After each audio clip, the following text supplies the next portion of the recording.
sa ngayon, pinag-aaralan pa ng ating legal team kung paano tayo mag-proceed from this point on. Mas hindi para sa akin, alam nyo, kundi para dun sa mga katulad ko na mga naging survivors ng stroke o kaya naman ay mga kapwa PWDs na ginagamit yung aming disability bilang katatawanan.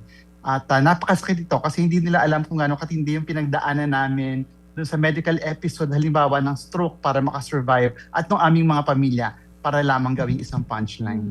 Ano po ang inyong masasabi dun sa mga may pananaw po na, well, political figure ka or even mga artista, for example, fair game kayo sa mga political satire na ganito, including physical characteristics po, no?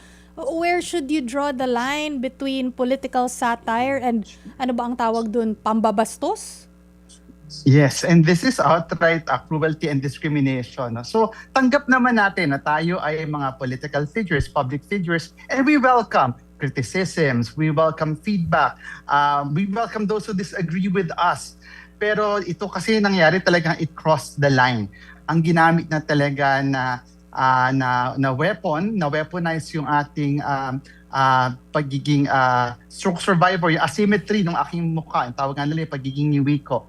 Para gawing katatawanan. At hindi lang ito tungkol sa akin kasi this is about everyone na mayroong similar characteristics. Mga kapwa ko stroke survivors na hindi rin pantay yung mukha because of the asymmetry as a result of the stroke. Okay naman mga PWDs na mayroong physical disability na ginagamit na katatawanan at ginagawang dahilan para kutyain at salawalain yung kanilang pagkatao.